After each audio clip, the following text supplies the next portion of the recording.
The story begins in the humid, bustling streets of Mumbai during the late 1970s. A young man, barely 18, steps off a train with nothing but a restless ambition and a sharp eye for opportunity. This was Gautam Adani, a teenager who had walked away from the comforts of his father's textile business to seek his fortune in the treacherous diamond markets of the city. He wasn't just a dropout. He was an architect of his own destiny. In the cramped, high-stakes trading floors of Mumbai, Adani learned the language of wealth, not through textbooks, but through the glint of gemstones and the subtle art of the deal. Within a few short years, the young boy who arrived with empty pockets had mastered the trade. But his vision stretched far beyond the confines of a jewelry box. He saw a nation on the brink of a massive transformation, an India that would eventually need more than just diamonds. It would need energy, logistics, and the infrastructure to move 1 billion souls into the modern era. Adani's journey was never merely about personal accumulation. It was fueled by the fire of a patriot. He returned to Gujarat with a singular, sprawling vision to build the very skeleton of the Indian economy. While others looked at the stock market for quick gains, Gautam looked at the coastline. He saw the Mundra port not just as a harbor, but as a gateway to global influence. He understood that for India to rise, it needed to control its own power, manage its own cargo, and secure its own supply chains. This was the birth of the Adani Group, a conglomerate that would grow at a pace that defied conventional economic logic. From coal to green energy, from airports to data centers, the group became the undisputed titan of the Indian landscape. By the time the world emerged from the shadow of the global pandemic, Gautam Adani had ascended to a height few humans in history had ever reached, briefly becoming the third richest man on the entire planet. To the public, he was more than a billionaire. He was the physical embodiment of the India story, an unstoppable force whose success was inextricably linked to the prosperity of his homeland. For years, the Adani Group appeared invincible.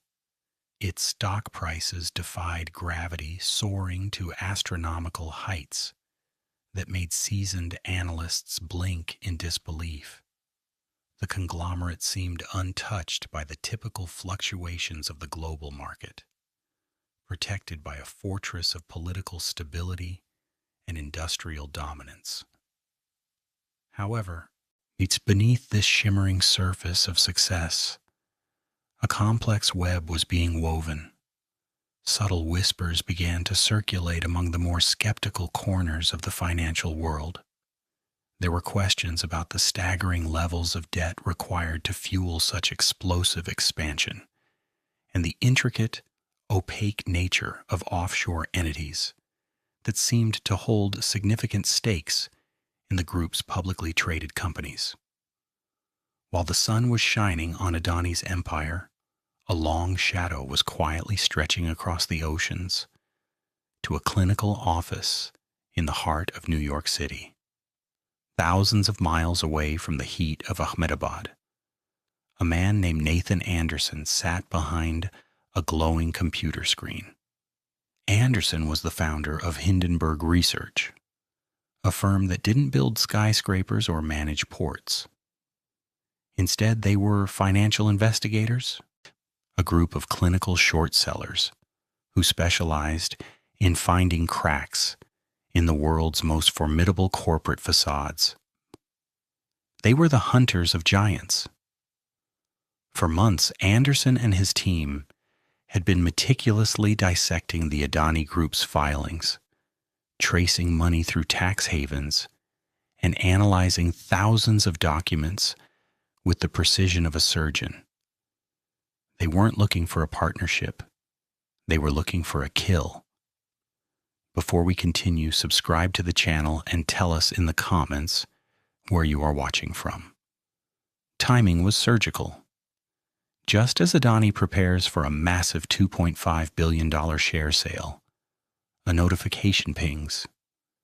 The largest con in corporate history is about to be published to the world.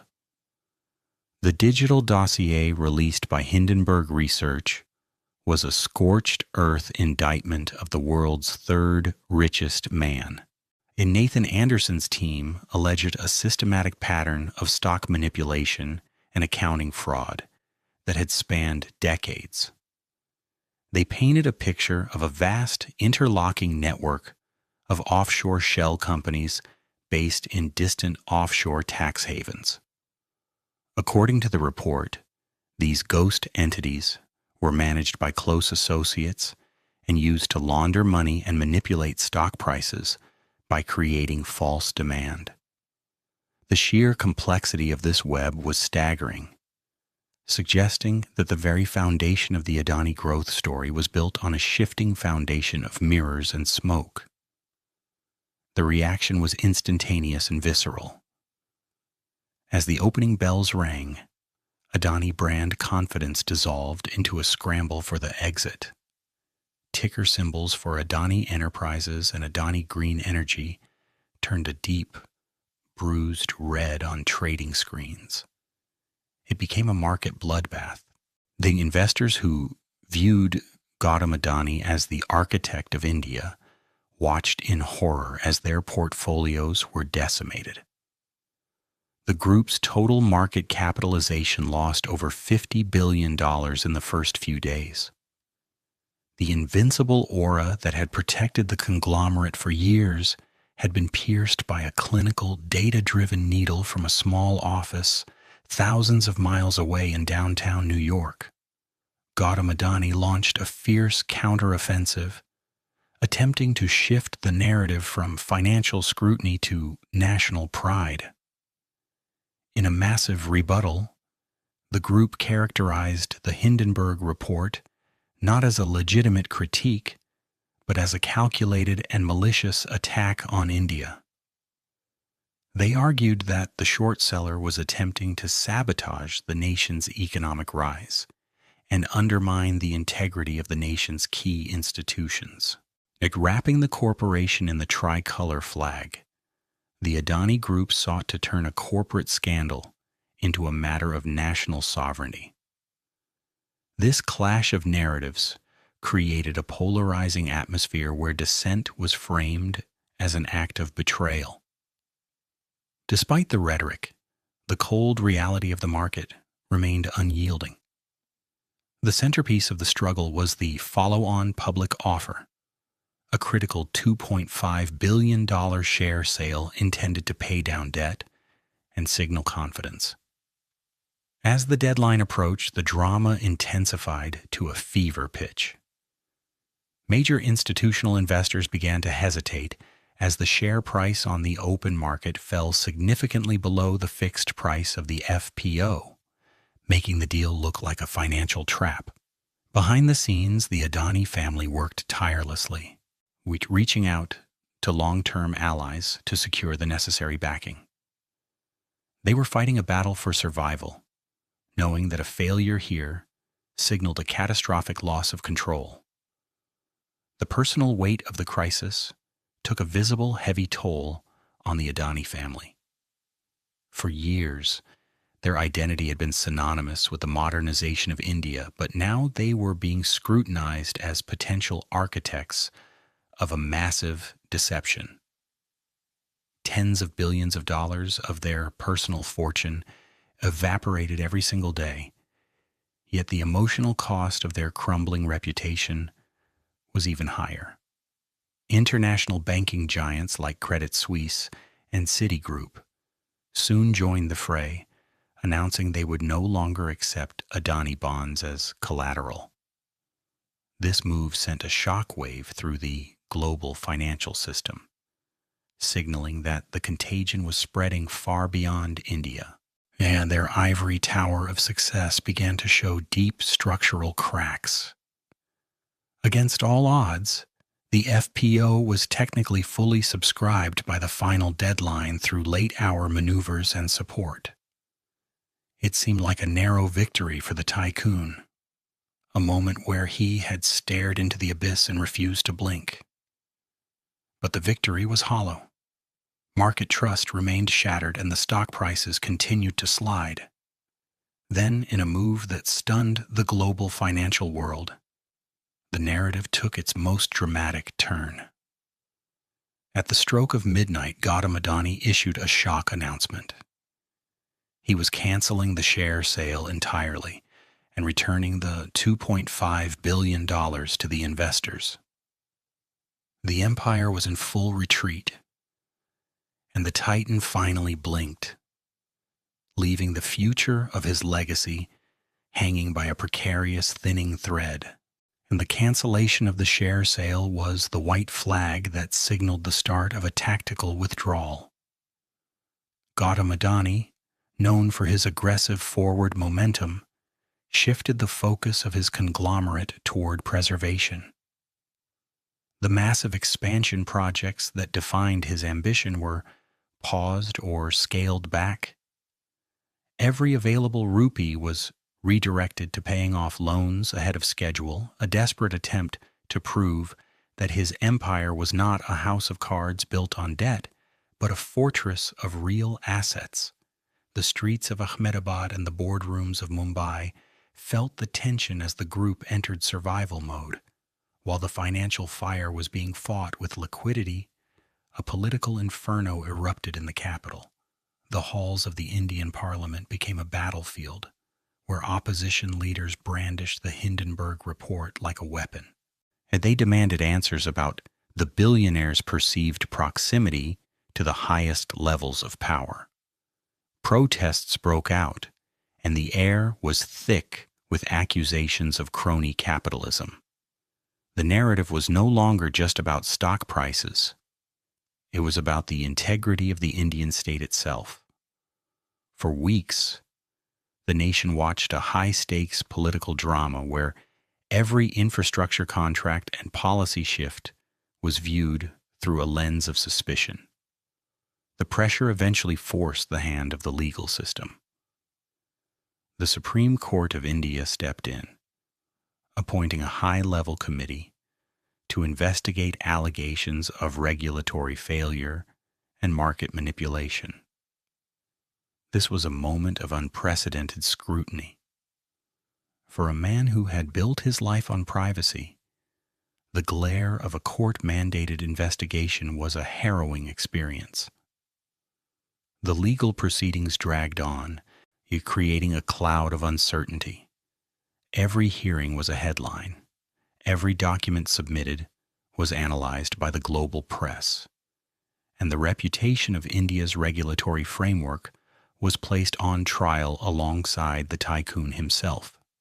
However, just as the walls seemed to be closing in, a lifeline appeared. GQG Partners, led by investor Rajiv Jain, made a bold move by injecting billions of dollars into Adani companies. This wasn't charity. It was a cold, hard bet on the fundamental value of the ports, the power lines, and the airports. This strategic alliance acted as a catalyst, signaling to the global financial community that the empire's assets were too vital to fail. The narrative began to shift from impending collapse to resilient recovery. This period forced a profound personal transformation upon Gautam Adani. In the school dropout, who once conquered the diamond markets with audacity, was gone, replaced by a leader who was now cautious and debt-averse. He became the face of a more sober era, focusing on transparency rather than the breakneck speed of the past. He was no longer just a billionaire seeking growth. He was a man seeking to restore his legacy. The aggressive expansionist had become a student of stability, realizing that a reputation is far easier to lose than it is to rebuild. Eventually, the markets responded to this new discipline. A slow, steady rally saw stock prices stabilize, and the threat of total meltdown evaporated. The Supreme Court Committee's findings provided some breathing room, suggesting that while there were areas for improvement, the systemic fraud alleged was not as clear-cut as feared. Yet, the victory felt bittersweet. The shadow of Nathan Anderson's report remained a permanent fixture, a ghost haunting every future deal. The empire had survived the greatest short-seller hit in history, but the landscape of Indian corporate governance was forever changed. The world was now watching with a more critical eye.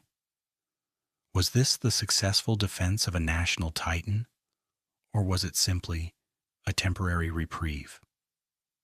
As the sun sets over the Mundra port, the question remains whether the clock is still ticking on a deeper reckoning.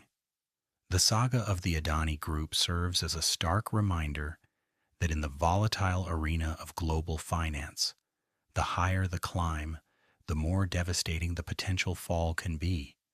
Leaving the global community to wonder if the storm has truly passed or if this quiet period is merely the eye of a much larger hurricane that is still spinning toward the shore.